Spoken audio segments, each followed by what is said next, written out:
যে সকল প্রিয়জনেরা আমার ভিডিওটি দেখছেন, আশা করি আপনারা সকলেই ভালো আছেন। আজ আমি আপনাদের সাথে শেয়ার করব ডাঁটা পোস্ত রেসিপি। সম্পূর্ণ ভিডিও জুড়ে আমার সাথে থাকবেন।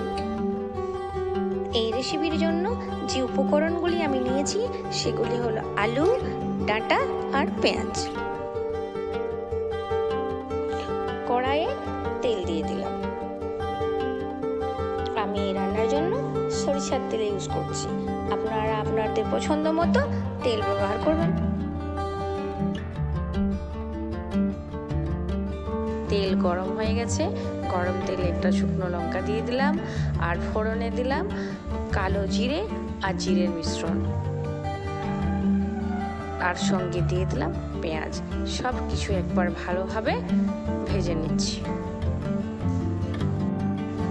পেঁয়াজ সুন্দরভাবে ভাজা হয়ে গেছে, তার সঙ্গে দিয়ে দিলাম লাল লঙ্কার গুঁড়ো আর দিয়ে দিলাম কেটে রাখা আলু। সব কিছু একবার ভালোভাবে মিশিয়ে নিচ্ছি। আলুটা কিছু সময় ধরে ভেজে নিলাম। এরপর যোগ করে দিলাম কেটে রাখা ডাঁটা। আলু ডাঁটা একসাথে কিছু সময় ধরে ভেজে নিচ্ছি। এরপর প্রয়োজন মতো লবণ দিয়ে দিলাম। লবণ ডাঁটার সঙ্গে ভালোভাবে মিশিয়ে নিচ্ছি। যারা আমার ভিডিও আজ প্রথম দেখছেন এবং এখনো পর্যন্ত চ্যানেলটিকে সাবস্ক্রাইব করেননি, আশা করি তারা করে নেবেন। পাশে থাকা বেল বাটনে অল অপশনটি ক্লিক করে রাখবেন। এতে করে আমার ভিডিও ছাড়া মাত্রই নোটিফিকেশন আপনার কাছে পৌঁছে যাবে। আর আপনি যদি অলরেডি তা করে থাকেন তাহলে আপনাকে অসংখ্য ধন্যবাদ। ডাঁটা আলু ভাজা হয়ে গেছে, এবার সিদ্ধ করার জন্য অল্প পরিমাণে জল দিয়ে দিলাম। জল দিয়ে ভালোভাবে নেড়ে ঢাকা দিয়ে দিলাম।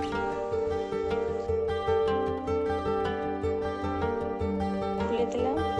ডাঁটা আলু প্রায় 80% সিদ্ধ হয়ে গেছে, আর একটু সময় ধরে ভেজে নিচ্ছি। যত ভালোভাবে ভাজা হবে তরকারির স্বাদ তত ভালো হবে। তারপর আরেকবার ঢাকা দিয়ে দিলাম।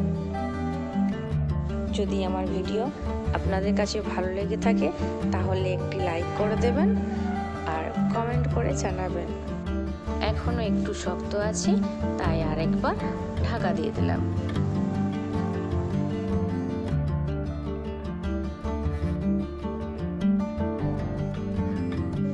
এরপর বেটে রাখা পোস্ত দিয়ে দিলাম। পোস্তটা বাটার সময় আমি ব্যবহার করেছিলাম একটি শুকনো লঙ্কা, 2 কোয়া রসুন আর অল্প কয়েক ফোঁটা সরিষার তেল।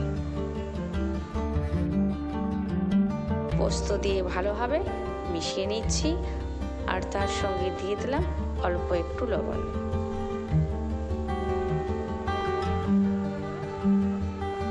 এবার 2-3 মিনিট ফুটিয়ে নিলে হয়ে গেল আমার ডাঁটা পোস্ত।